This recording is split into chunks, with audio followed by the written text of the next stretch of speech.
ક્ષેત્રફળ અને પરિમિતિ શોધતા શીખ્યા. તો હવે આજે એના પરથી આપણે થોડીક પ્રશ્નોત્તરી કરીશું. બરાબર બેટા? તો આપણા ગ્રાફ પેપરની અંદર તમારે જોવાનું છે અને જવાબ આપવાના છે. બરાબર? કયા કાર્ડનું ક્ષેત્રફળ 4 ચોરસ સેમી છે? 4 ચોરસ સેમી. વિભાગ સી કાર્ડનું. બરાબર બેટા?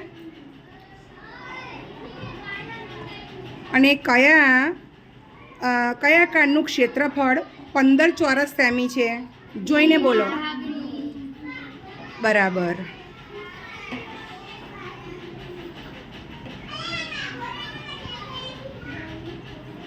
કયા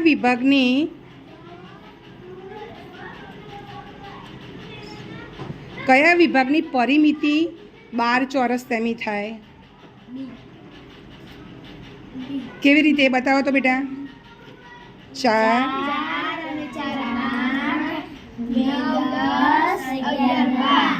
બરાબર.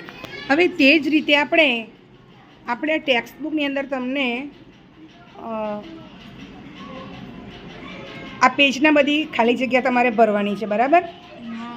હવે જુઓ, આ ડી નંબરની ખાલી જગ્યા છે. સૌથી નાની ટિકિટનું ક્ષેત્રફળ ખાલી જગ્યા ચોરસ સેમી છે. હવે આની અંદર બધી ટિકિટો જે લગાવી છે એમાં તમે જોઈને કહો, સૌથી નાની ટિકિટનું ક્ષેત્રફળ કેટલું છે? ટિકિટ કેટલું છે? કેટલું ક્ષેત્રફળ છે વિભાગ ઈનું?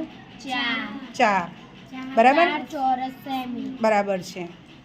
અને સૌથી મોટી ટિકિટ, સૌથી નાની ટિકિટ અને મોટી ટિકિટ વચ્ચેનો તફાવત જે તમને હમણાં ખબર નથી પડતી. બરાબર બેટા?